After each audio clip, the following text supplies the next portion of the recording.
otro principio de la Revolución Francesa que recuerden, que hoy es vigente y discutible también, pero discutible en nuestra realidad, ¿no? A ver si se acuerdan. La división de poderes.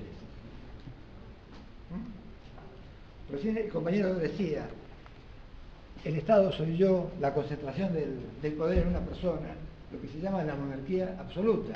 Ahora, ¿sí?, el soberano es el pueblo y el poder va a estar dividido. Es un cambio total. Bueno, estas ideas nos interesan porque se van a volver universales.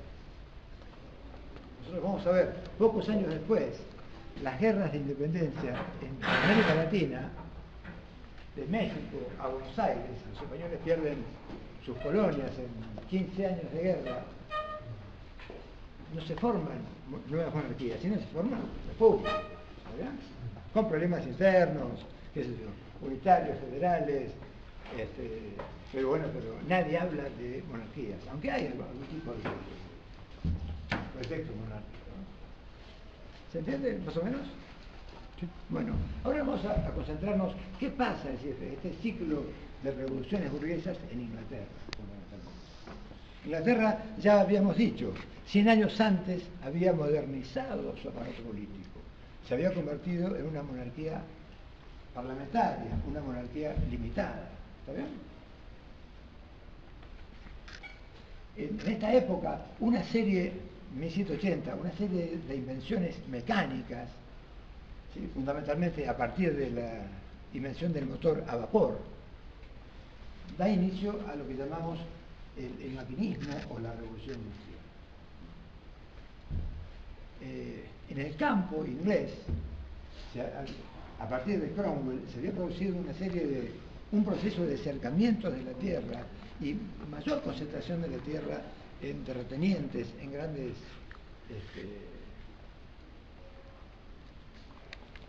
aristócratas, que eran los que tenían casi el 85% de tierras útiles. Entonces, la población va a tener que ir emigrando hacia las ciudades. Las ciudades donde se van instalando las fábricas y se va dando origen a este nuevo modo de producción que es el capitalismo industrial. ¿Está bien? Es decir, un nuevo modo de producción que es el capitalismo y nuevas formas de relación. ¿Está bien? Hay una sociedad que emerge completamente distinta. Dos clases sociales que aparecen durante esta época. Los emigrados del campo a las ciudades, que van a ser los primeros obreros industriales o proletarios. ¿Sí? ¿Por qué proletarios? ¿Por qué se llaman proletarios? En general eran familias numerosas, de mucha prole, ¿sí? De ahí el término de proletario o proletariado a esta clase, que todavía no tiene conciencia de clase. ¿Está bien?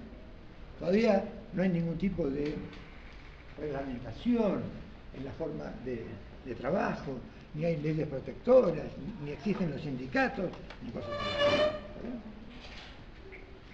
Los primeros sindicatos en Inglaterra son de mediados del siglo XIX. En general, en una primera época fueron combatidos y fueron clandestinos. ¿Está bien? Ahora,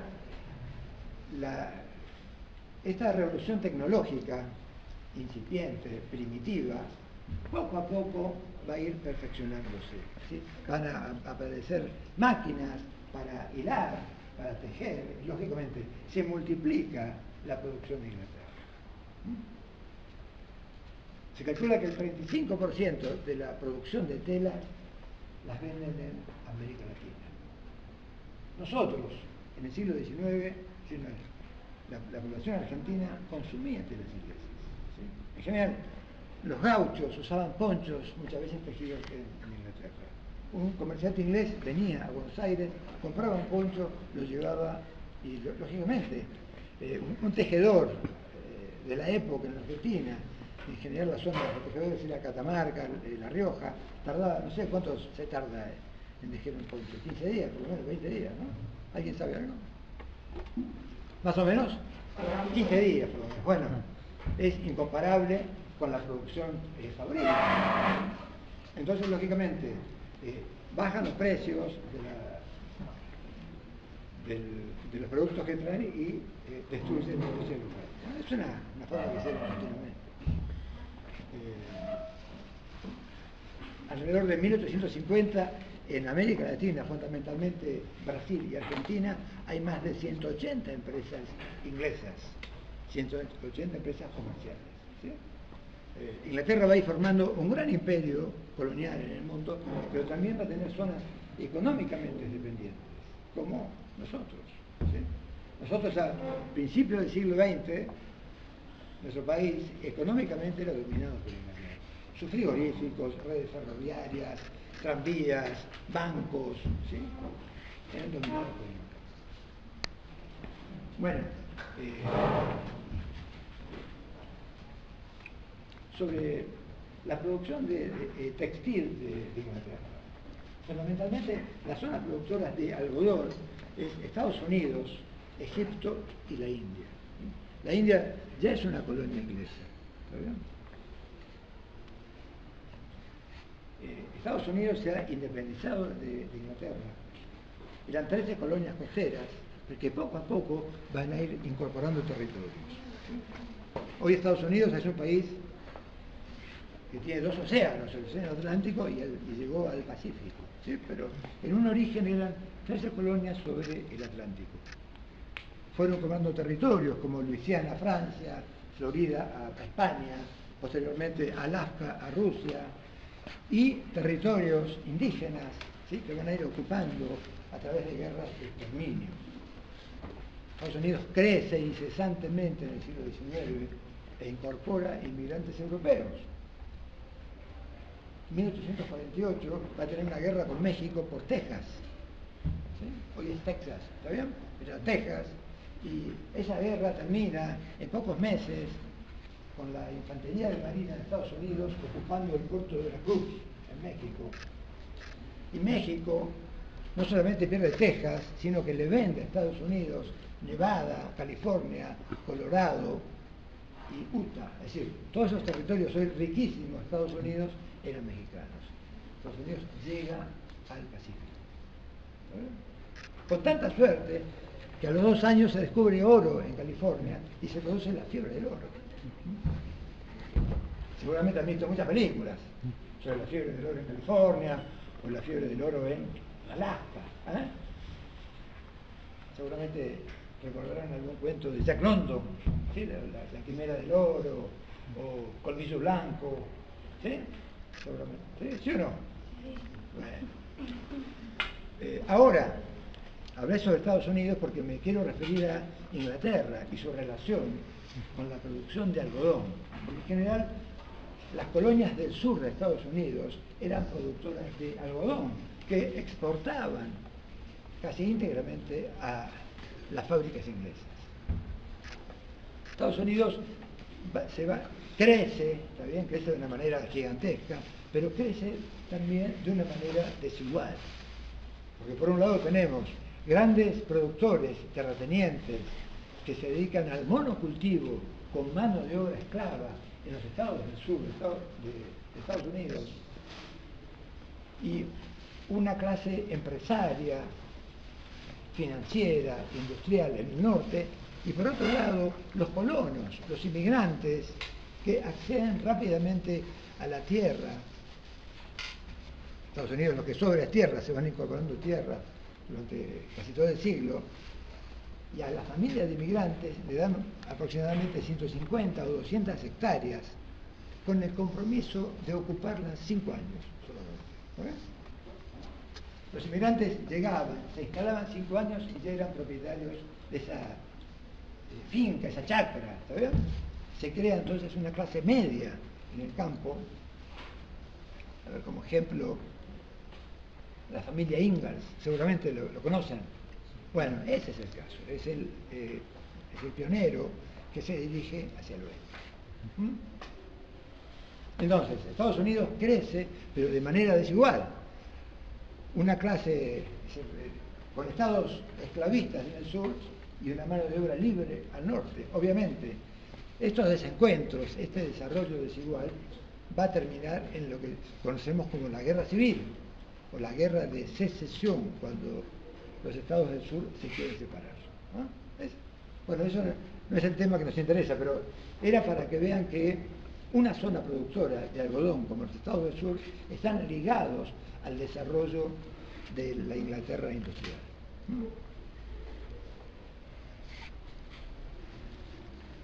Es casi contradictorio, porque el desarrollo industrial, Inglaterra se va a convertir, va a prohibir la trata de esclavos, porque está en contra del consumo del esclavismo, pero las plantaciones de algodón de Estados Unidos trabajan con mano de obra esclava que se autorreproduce, ¿sí? También seguramente han visto un montón de películas sobre este tema. No, por ejemplo, lo que el viento te llevó. Lo que el viento se llevó, claro, claro. Sí. Chocolataban algodón. Claro, también una famosa película crítica del esclavismo, de esclavitud, es La cabaña del tío Tom. Sí, también. ¿Sí? Sí. Raíces, la serie Raíces también, que habla las vicisitudes de un africano que no quiere perder sus raíces, ¿está bien? Sí, es una cosa curiosa, me hacen acordar cuando finalmente, después de la guerra civil, se termina el tema de la esclavitud, pero no hay problema de los negros, que es todavía un problema para Estados Unidos. Algunos empresarios norteamericanos creen que la solución con el problema de los negros es devolverlos a África. Se habían pasado siglos. Entonces, dar una solución bien norteamericana. ¿Cuál puede ser una solución norteamericana? Compran tierras en África, crean un país que todavía existe, que se llama Liberia, es decir, la tierra de la libertad, ¿sí? La capital es Monrovia, e intentan devolverlos a África. Fue un fracaso absoluto, porque no eran africanos, eran norteamericanos, eran de descendencia africana, ¿sí? Pero eso se hizo, ¿eh? Todavía el país existe, Liberia.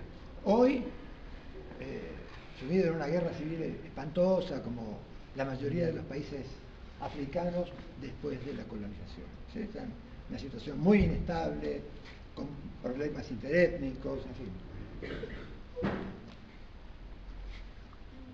Me estoy acordando de la guerra interétnica en Ruanda y Burundi hace 20 años.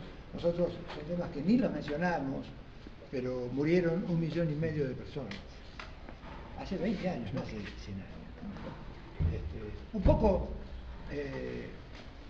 a partir de este desarrollo industrial, de este poderío de los circuitos comerciales de Inglaterra, van a surgir competidores durante el siglo XIX, como Francia, Alemania, ¿sí? Y se van a ir formando imperios coloniales. El más importante es Inglaterra, que es la primera potencia mundial.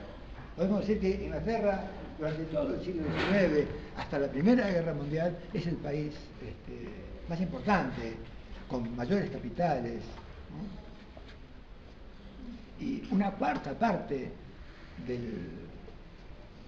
las tierras del mundo están bajo el gobierno de Inglaterra, ¿sí? En África tienen tierras, no lo consiguen, pero tiene casi un corredor del norte a sur, ¿sí? En África prácticamente se la dividen los europeos, los franceses, ingleses, alemanes, los italianos, ¿sí? En Abisinia, Somalia, Etiopía. Y el rey de Bélgica va a tener su propio estado, que es el Estado Libre del Congo, ¿sí? Uno de los grandes genocidas de la humanidad, el rey Leopoldo II de Bélgica, ¿sí?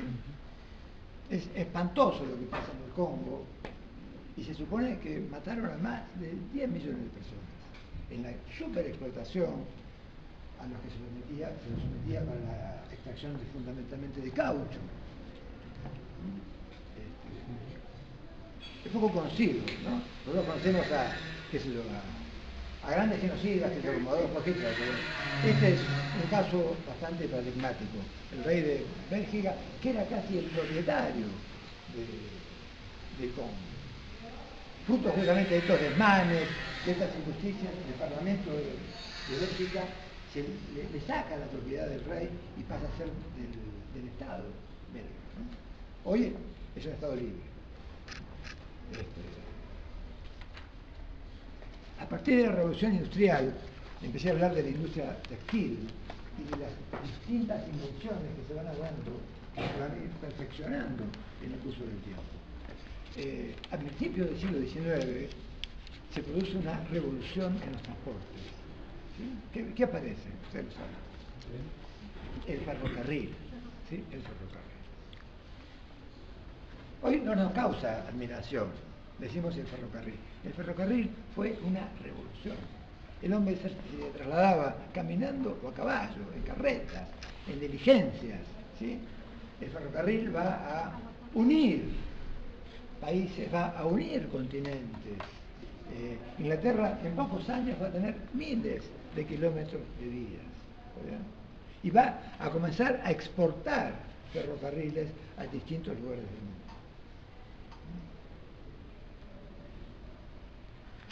Argentina va a tener sus primeros ferrocarriles alrededor de 1857 y se construye una gran red ferroviaria, pero con una característica: Argentina importa todo y todo es inglés.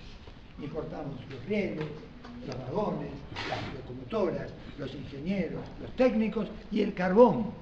Van a llegar barcos con carbón para los ferrocarriles. ¿Sí?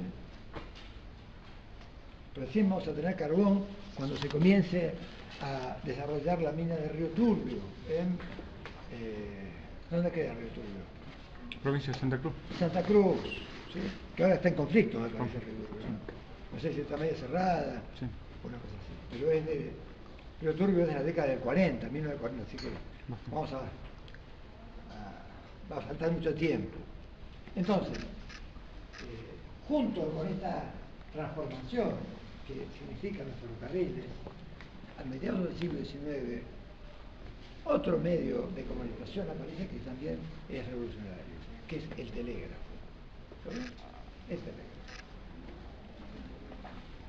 El telégrafo desde mediados del siglo y en poco tiempo, 1865 aproximadamente, ya va a haber un cable telegráfico, un cable submarino que une América del Norte con Inglaterra, que comunica las bolsas de comercio, los negocios, las noticias.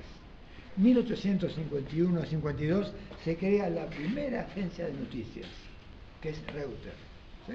En Inglaterra. Es un alemán, Reuters, pero que la crea en Inglaterra. Esto es importante para ustedes que estudian comunicación. La primera agencia de noticias. ¿Y qué es una agencia de noticias? Es una empresa que vende noticias a diferentes periódicos. ¿Sí? 20 años más tarde se crea la primera máquina de teletipo que va a mandar información a los periódicos. ¿Nunca han visto una máquina de teletipo? Es una máquina que está enviando noticias continuamente a los diarios. Continuamente.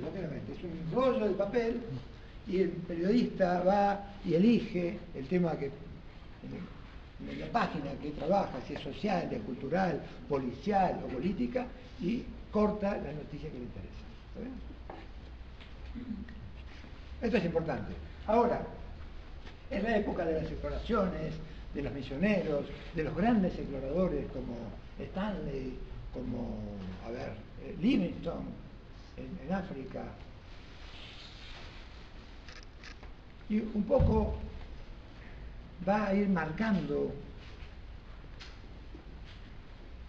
entre comillas, lo que los europeos llaman la civilización, es decir, lo civilizado sobre lo bárbaro. ¿Está bien?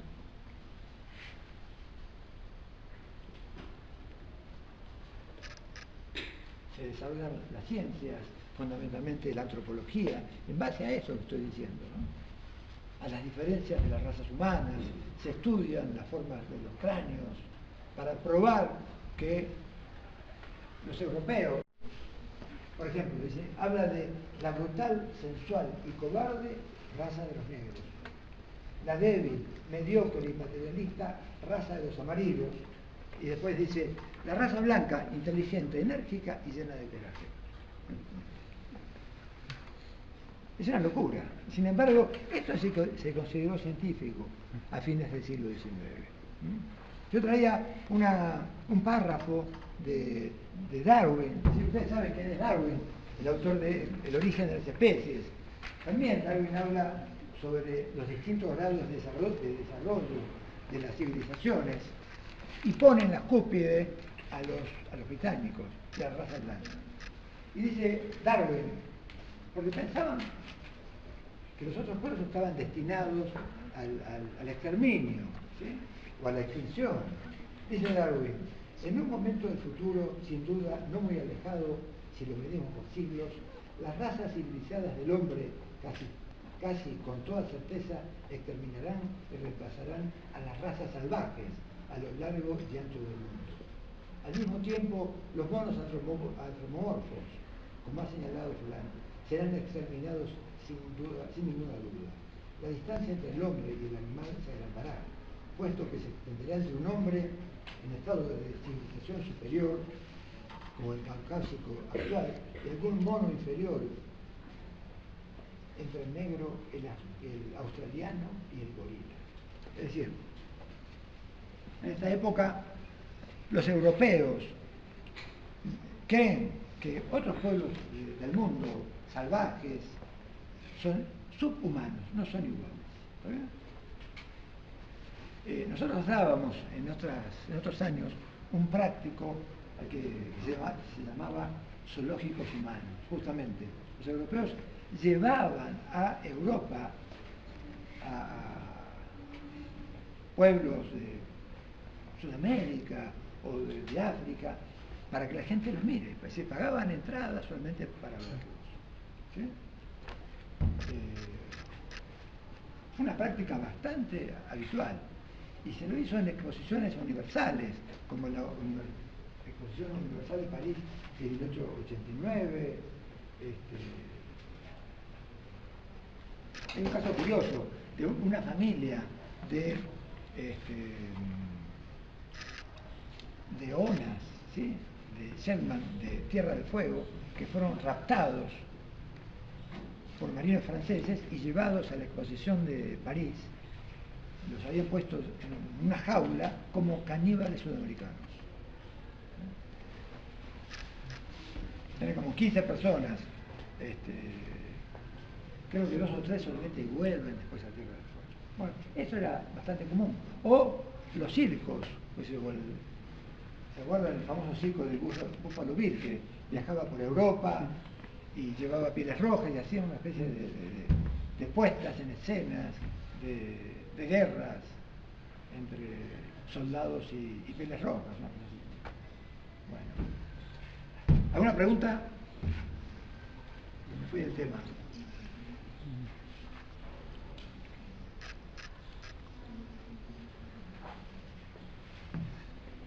Profesor de Cope, ¿y el barco a vapor más o menos de qué época es? Bueno, justamente iba a a hablar del barco a vapor después del ferrocarril. Vale. Es decir, el mismo principio del motor a vapor que nosotros vemos en la industria textil va a ser utilizado en el ferrocarril, que revoluciona el transporte terrestre. A mediados del siglo XIX aparece el barco a vapor, ¿sí? 30 años más tarde nosotros vemos que el 80% de las flotas a vapor en el mundo son de Inglaterra. Inglaterra domina los mares. Otra época que casi coincide con el apogeo de Inglaterra, del Imperio Británico, es, en esta época gobierna en Inglaterra la reina Victoria. La reina Victoria va a tener un reinado de más de 60 años y es la época de apogeo del Imperio Inglés. Es reina de Inglaterra y va a ser nombrada emperatriz de la India.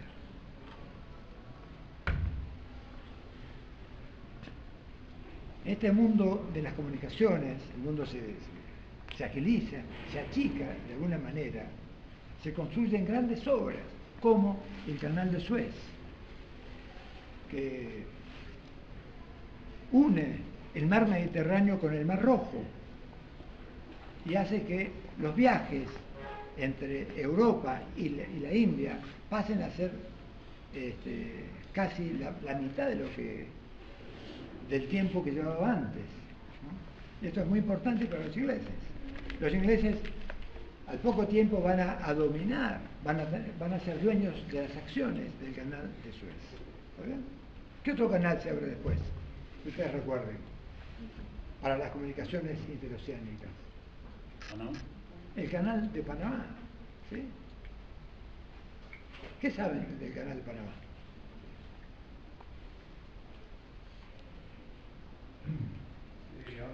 Antes Panamá era parte de Colombia y luego como que Estados Unidos compra esa parte y era el canal. Algo parecido. Pero Es cierto. lo iniciaron los franceses, pero no pudieron avanzar en la obra y finalmente continuó bajo capitales norteamericanos su supervisión. Está bien. El gran constructor del canal de Suez es Fernando Lesseps, ¿está bien? Que va a ser el mismo que después intente construir el canal de Panamá, que es un francés, pero fracasa. Como dice el compañero, Panamá es una provincia de Colombia, ¿está bien? Colombia no quiere ceder ese espacio para la construcción de un canal para Estados Unidos. Entonces, Estados Unidos apoya a un grupo de panameños con la infantería de marina para que se independice y se forma la República de Panamá. Inmediatamente, ¿qué hacen? Ceden a perpetuidad esa franja de terreno a los Estados Unidos. Estados Unidos gobernaba Roosevelt, ¿sí? Y llevaba la política del garrote en América Latina. No tenían ningún problema en ocupar un país y hacerlo. Era el patio trasero, América Latina de Estados Unidos. Entonces, Panamá inmediatamente cede a perpetuidad esa franja de territorio para la construcción del canal. Y el canal se construye con el costo de miles de muertes, miles de trabajadores, porque acá vemos un trabajo inhumano en una zona con enfermedades tropicales. Algo que no mencioné, en el canal de Suez, cuando se lo construye, murieron más de 100.000 personas en la construcción. Porque cuando se inician los trabajos, se inicia el trabajo con fuerza manual, es decir, a pico y pala. Después van a aparecer máquinas, ¿sí?, para remover la tierra. En el canal de Panamá también es un costo humano increíble, ¿sí? ¿A quién pertenece actualmente el canal de Panamá? ¿A Panamá? A Panamá, volvió a Panamá, ¿sí? Creo que durante la época de la presidencia de Jimmy Carter en Estados Unidos, hacen un convenio para devolver la soberanía del canal, la propiedad del canal, a fines del siglo XX. Creo que fue En el año 2000. Año 2000, claro. Y ahora creo que lo están agrandando un poco más. Bueno. ¿Alguna pregunta? Pregunten.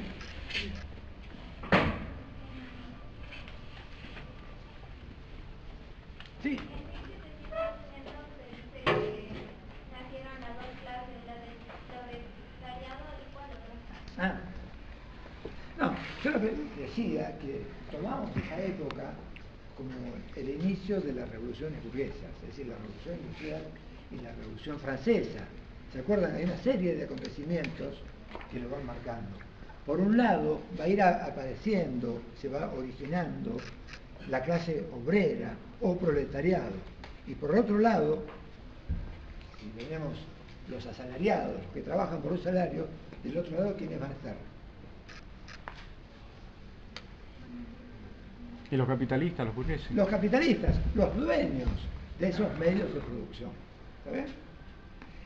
El obrero va a ofrecer su fuerza de trabajo. ¿Está bien?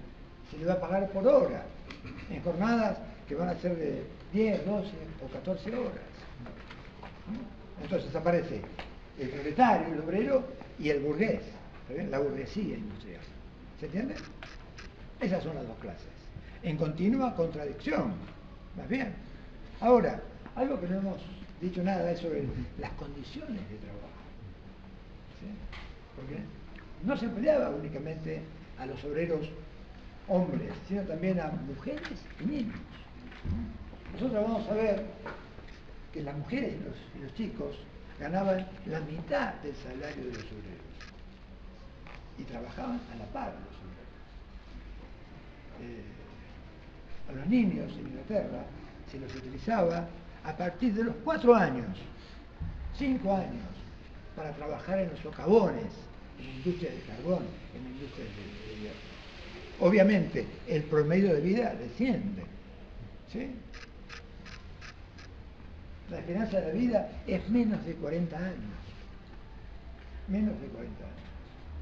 Obviamente, un chico que trabaja en una mina de carbones a los 10 años de trabajo ya tiene problemas pulmonares, ¿sí? Tuberculosis, en fin, una serie de cosas.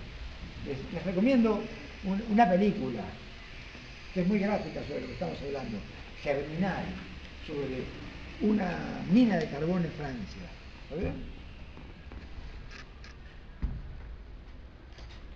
O cualquier libro de Charles Dickens, Tiempos difíciles, o Oliver Twist, no sé si lo conocen, Dickens, ¿no? Que habla justamente sobre cómo la sociedad inglesa, cómo las clases proletarias viven hacinadas,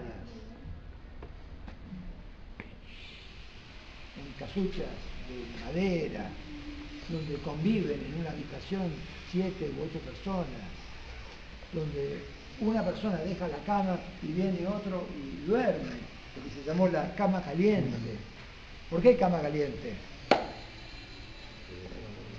¿Por qué la cama caliente? Porque siempre está ocupada. El obrero, si no está en la fábrica, está durmiendo, viene otro y ocupa ese lugar.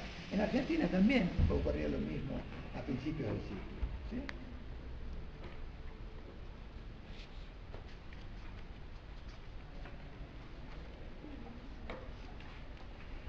Va a haber una serie de iniciativas clandestinas, de asociaciones de obreros, pero los primeros sindicatos son perseguidos, los obreros son exterminados.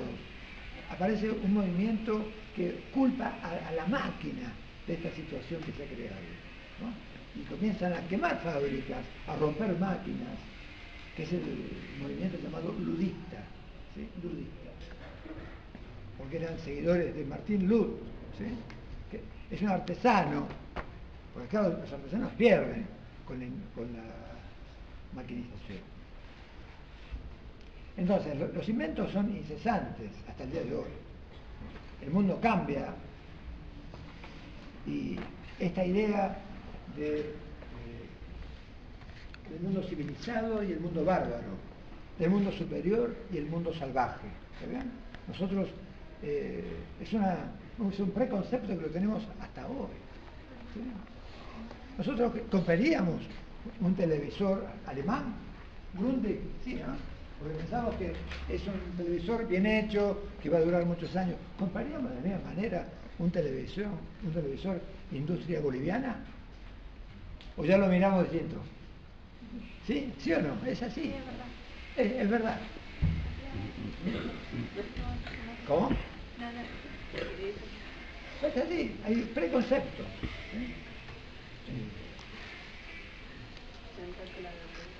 O a la gente, por ejemplo. ¿Cómo? Si vemos una persona blanca, vamos a decir que es mejor que una persona que tiene Es esa idea. Los Ahora europeos tenemos, ¿no? han impuesto un pensamiento. ¿Sí? ¿Cómo? Que el mundo se entera y nosotros tenemos ese pensamiento aunque digan que no. Claro. Es algo como que tenemos la mente así. ¿Sí? Viene de antes, será. Lógicamente que viene de antes, ¿sí? La mentalidad, nosotros vamos cambiando, tenemos tecnología, teléfonos celulares, pero la mentalidad nuestra es la de nuestros abuelos. La mentalidad cambia muy lentamente, ¿sí? Y estas cosas impuestas, esta cosmovisión del mundo, se da por sentado una serie de cosas, pero que provocan y vivimos en sociedades racistas, donde hay un concepto de, bueno, en nuestro país, justamente Sarmiento va a publicar uno de sus libros más famosos, que se llamó Facundo, con un subtítulo, Civilización o Barbarie. ¿Está bien? La civilización era lo civilizado, era lo europeo, lo extranjero, ¿sí? Que había que trasladar, traer, trasplantar a la Argentina, y había que exterminar la barbarie.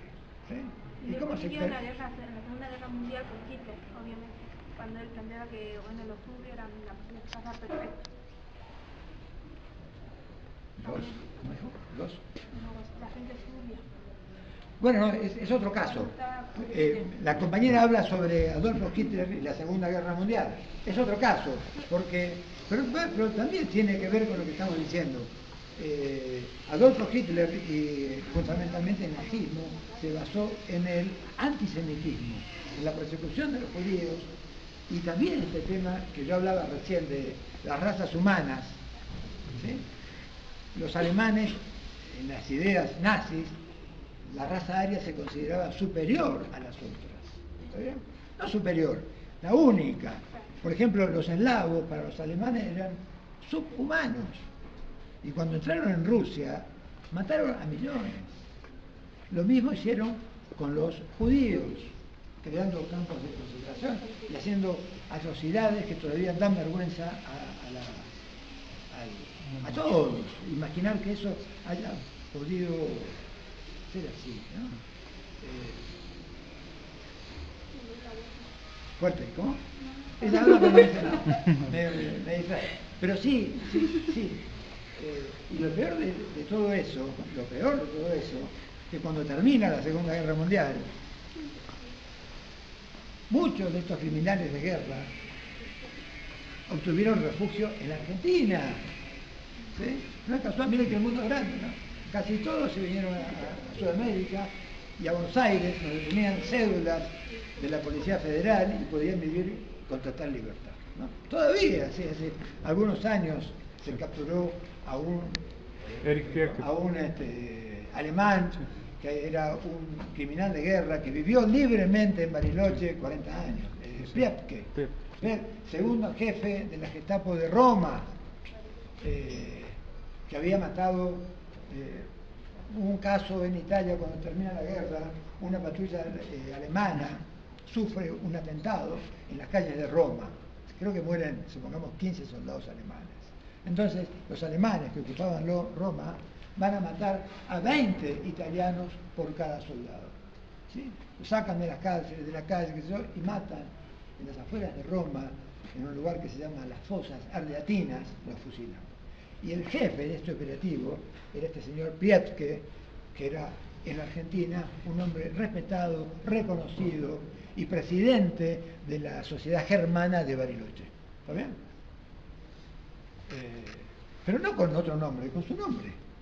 Fue descubierto, bueno, lo llevaron a Italia, donde fue juzgado y creo que murió en Italia, ¿no? O sea, Sí, tiene que haber muerto.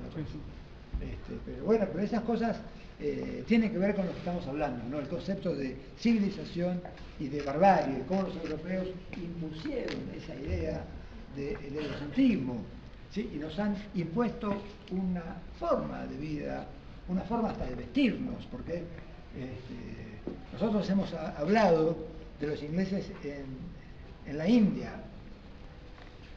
lo que significaba la India para Inglaterra, con 300 millones de personas que consumían tejidos ingleses.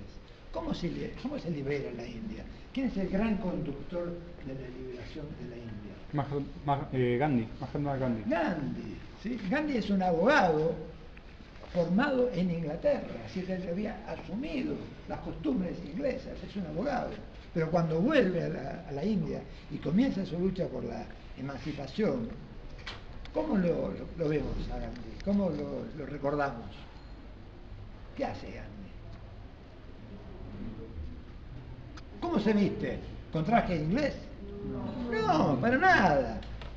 Sale continuamente haciendo su ropa, hilando, como un ejemplo para que los hindúes, para boicotear a las industrias textiles de Inglaterra. ¿Sí? ¿No sería el corriente de Panda que no? De Inglaterra, Inglaterra vendía toneladas de telas por año a la India. Era la colonia más importante del Imperio Británico, ¿no? Y después de la Segunda Guerra Mundial se produce sin violencia, sin violencia, sin guerras, la independencia de la India, ¿sí? Al poco tiempo se separa Pakistán, que era parte de... Bueno, pero como ven, el mundo, a partir de la salida de los europeos, de estas carabelas, con españoles y portugueses, cambia para siempre, ¿sí? Y hoy estamos hablando, nos estamos comunicando en un idioma europeo, que es el español, el castellano. En el caso este en que era que había mandado a pedir que manden europeos para acá y le mandan solamente, no le, o sea, no iba a mandar a lo mejor, sino que mandan presos. Y no, o sea, mandan todos los presos para acá, todos los que no querían acá lo mandan a Argentina, en barco. Bueno, sobre los presos, por ejemplo, Australia, que es una gran colonia de Inglaterra, se va a poblar en su origen como colonia penitenciaria. Sí, a Australia llegan presos. ¿Quién se puede escapar? Nadie de Australia, ¿sí? Entonces el origen de la actual población australiana son presidiarios. ¿Está bien? En el caso de Argentina no es lo mismo. No sé a qué te referís. Pero sí puede ser nuestra generación del 80, Sarmiento, Pellegrini, Roca, tenían una idea de una inmigración más de origen anglosajón, pero vinieron fundamentalmente más latinos, mediterráneos, españoles, italianos, que viven una crisis espantosa, ¿no? Pero de todas formas, bueno, Argentina con los inmigrantes extranjeros multiplica su población, ¿no? Si a mediados del siglo éramos 1.700.000 personas, a fines del siglo XIX éramos casi más de 4 millones de habitantes. Creo que lo que se refiere a compañera en el que permite que cada inmigrante que son, digamos, que son presos y todo, y ese tema donde creo que Sarmiento tiene problemas con la iglesia, porque tiene que sacar, digamos, la iglesia de escuela.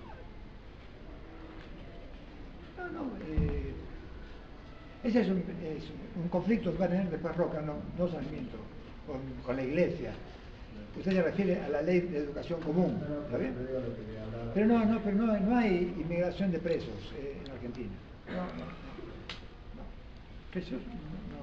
Tal vez sí puede ser que haya venido la población más carenciada de Europa. O sea, lo que ellos no querían tener ahí, acá consideraban que querían tener, mejorar la raza o algo así. Claro, bueno. Y no le mandan, sino que ellos piden que le manden las personas, las mejores, la élite, todo eso, por eso le mandan eso no necesitaban la raza. Lógicamente, si nosotros nos ubicamos en Europa, la inmigración que se produce en Europa tenía un gran crecimiento de la población y una crisis alimentaria muy grande. Por ejemplo, los irlandeses, a mediados del siglo, la dieta fundamental del irlandés es la papa, ¿sí? Va a haber una gran crisis, una mala cosecha, 2 o 3 años, y se produce la muerte de más de 1 millón de personas, de hambre, por hambre, ¿está bien? 1,5 millones de irlandeses se van, ¿sí? Fundamentalmente a Estados Unidos, a Australia, y otro contingente llega a la Argentina. Por ejemplo, el periodista Rodolfo Walsh es descendiente de irlandeses, ¿sí? María Elena Walsh también, ¿sí? Coinciden, no son parientes, pero son parte de esa, como un origen de la migración irlandesa, ¿está bien? Pero el plan de la inmigración, de atraer inmigrantes, Argentina instala una serie de consulados para promover, para pagarles el viaje a los inmigrantes, pero el que se va del país es el que está en la miseria más absoluta, ¿verdad? En general vienen a la Argentina, vienen ingleses, alemanes, muchísimos judíos, porque en esta época los judíos también, antes de Hitler, comienzan a ser perseguidos en Rusia, ¿sí? Los famosos pogroms, ¿sí? Caen en las aldeas de judíos y los exterminan, los asesinan. Ya hay un antisemitismo bien profundo en Europa, que va a ir creciendo hasta que desemboca en la Alemania del año 30 con Adolfo Hitler. Pero todavía en la Argentina a los judíos se los llama rusos, ¿sí? Es ruso. ¿Por qué? Porque venían con pasaporte del Imperio Ruso, huyendo de la persecución. Y cuando llegan a la Argentina, en la primera década del siglo, en la Argentina también hay antisemitismo, ¿sí? Cuando la policía combate las huelgas obreras, destruye comercio judío, que no tiene nada que ver, ¿sí?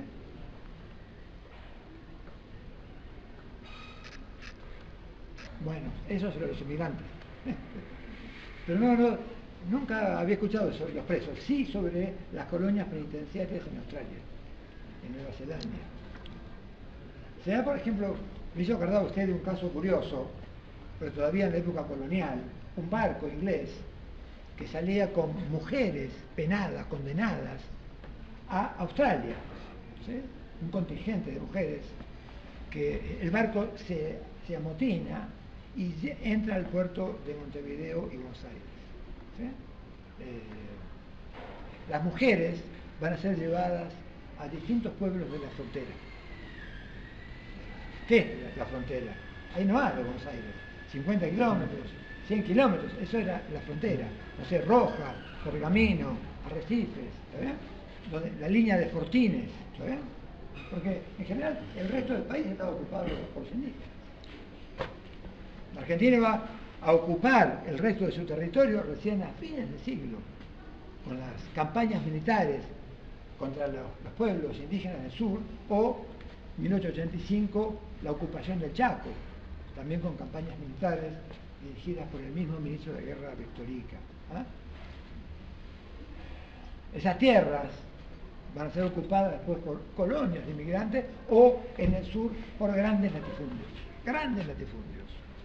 Yo diría los latifundios en algunos casos más grandes del mundo.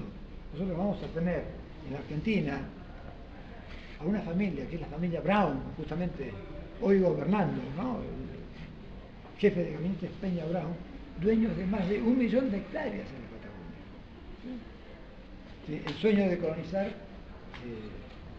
se frustra. Bueno, ¿alguna pregunta? ¿Los turcos cuándo vienen? Bueno, también algo parecido.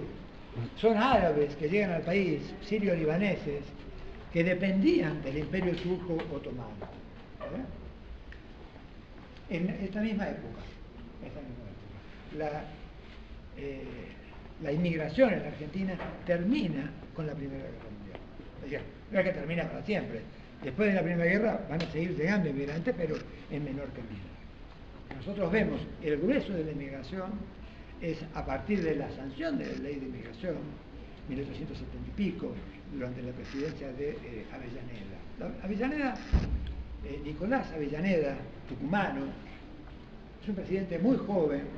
Uno en general tiene la idea del presidente como un anciano, es un tipo muy joven, muy inteligente, y había hecho su tesis doctoral en la abogacía sobre las tierras públicas. Y él en esta tesis, no me acuerdo si se llamaba tierras públicas o tierras fiscales, el título del libro, creo que tierras públicas.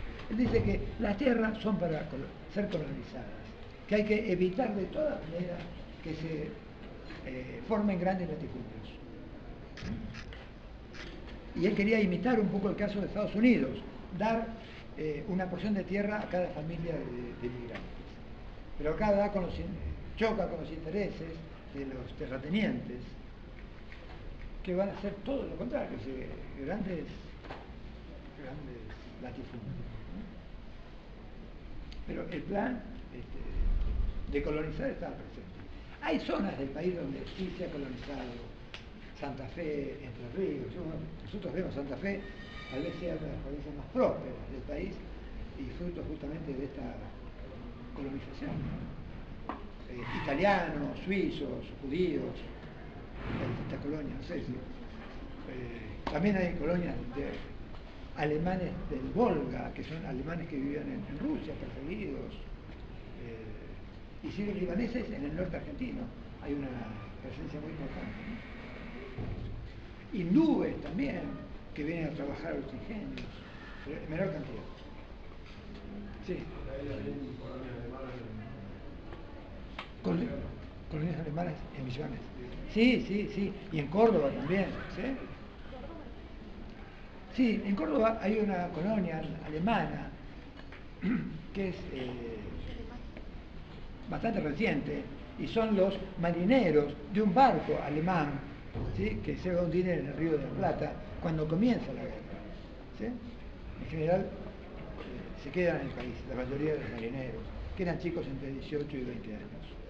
El barco se llamaba el Grafenstein, ¿no? Sí, hay colonias de distintas nacionalidades en el litoral, en Misiones, en Chaco, ¿no? Por este lado no llegaron muchos de las colonias. Al norte argentino llegaron en menor cantidad. En menor cantidad.